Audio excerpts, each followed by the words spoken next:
Assalamualaikum warahmatullahi wabarakatuh. Kembali lagi di video ini bersama saya Yudi Rashid. Di video ini saya masih membahas mengenai belajar TOEFL. Kita sekarang telah masuk ke materi listening comprehension section. Kita masuk ke skill 1, 2, dan 3 pada video ini. Jadi kita ada di skill listening comprehension section ini ada 12 skill. Kita masuk ke 3 skill pertama.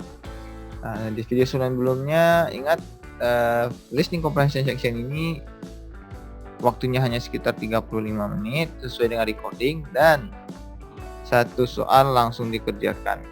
Jangan di skip, langsung dikerjakan karena tidak ada waktu untuk kembali ke soal sebelumnya. Oke, kita masuk ke skill yang pertama, focus on the second line. Oke, yang pertama adalah focus on the second line. In listening part A, you will hear a short conversation involving two people. Berarti ini short conversation ya, si A ngomong, si B ngomong, dan pertanyaan. Listening part A. Jadi dari 12 skill itu nanti semuanya itu hanya membahas part A saja. Nanti kita masuk ke skill part B dan part C-nya di akhir. This conversation is followed by question. It is important to understand that the answer to this type of question is most often but not always found in the second line of conversation. Nah, saya bold di sini. It is important to understand that the answer to this type of question is most often found in the second line of the conversation. Jadi,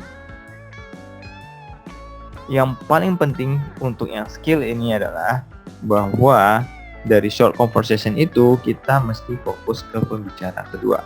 Kalau si A ngomong, si B respon, kita fokusnya ke respon yang si B. Karena jawabannya kebanyakan sering kali muncul di second line.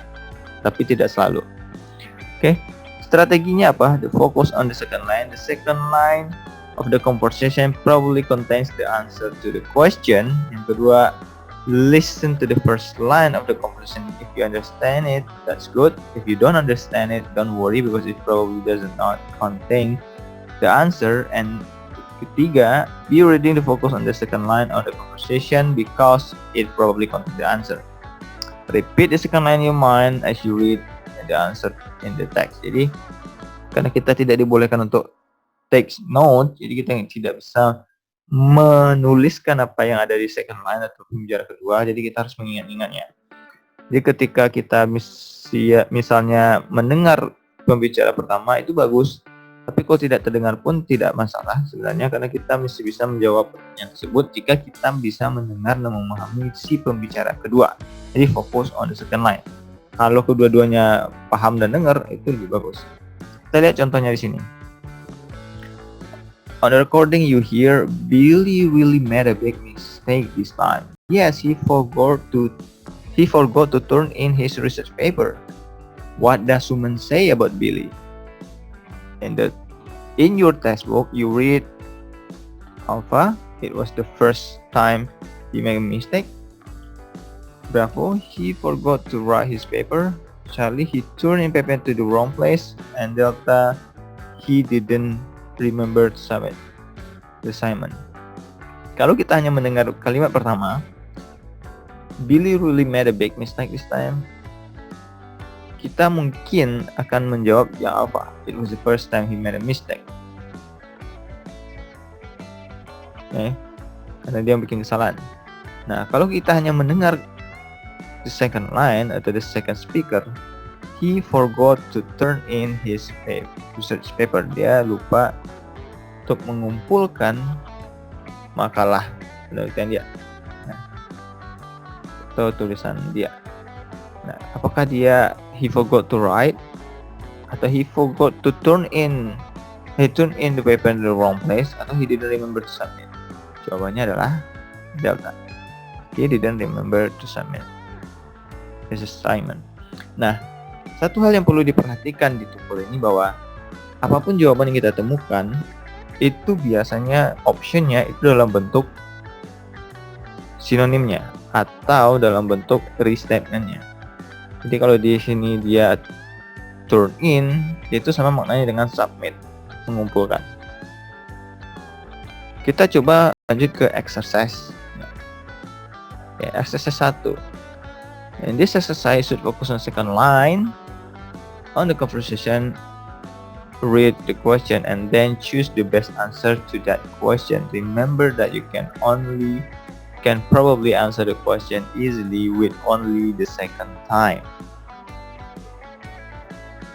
Okay. In the recording you hear, can you tell me if today's matin is a comedy, romance, or western?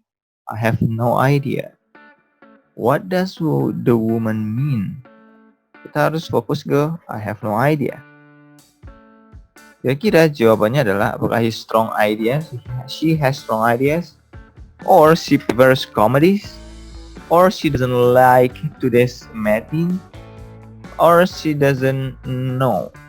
Nah, kalau kita tidak mendengar dengan baik pertama, atau kita tidak tahu apa itu makna matin, it doesn't matter, itu nggak masalah, asalkan kita bisa memahami yang kalimat keduanya. I have no idea, itu sangat umum sekali bahwa dia tidak tahu. Jawabannya adalah delta.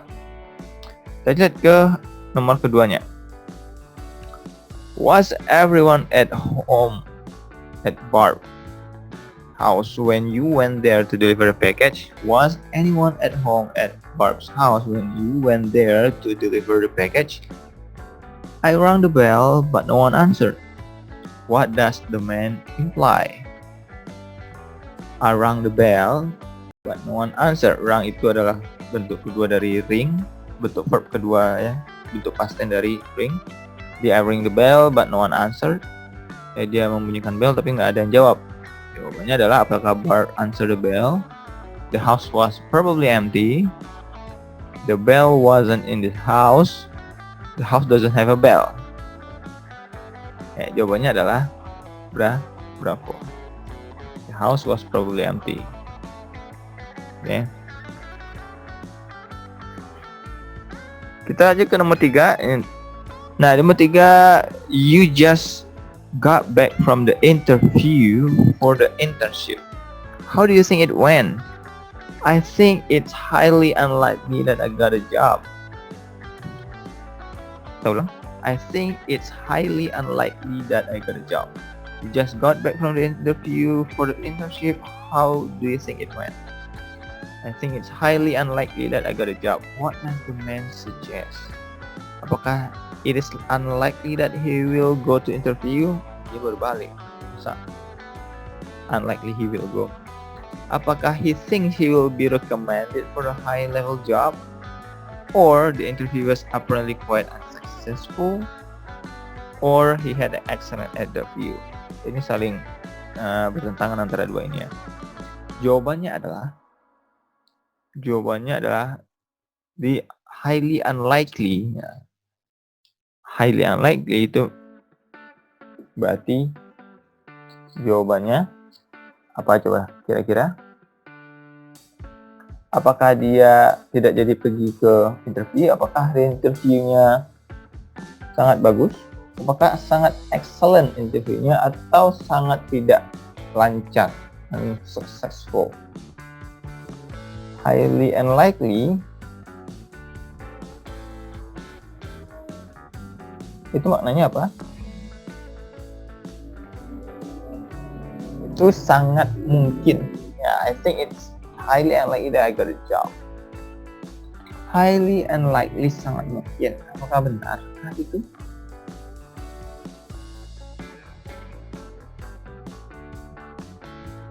Kalau ini high level job, ini tidak mungkin karena dia baru masuk internship. Jawabannya antara C dan D. Kalau highly likely itu sangat mungkin, atau highly unlikely itu sangat tidak mungkin dia dapatkan jobnya. Jadi jawabannya adalah cari. That's all for today. Ini untuk yang ke-1 ternyata cukup panjang, jadi kita lanjut di video berikutnya untuk skill yang kedua dan skill yang ketiga. That's all for today. Thank you. Stay smart.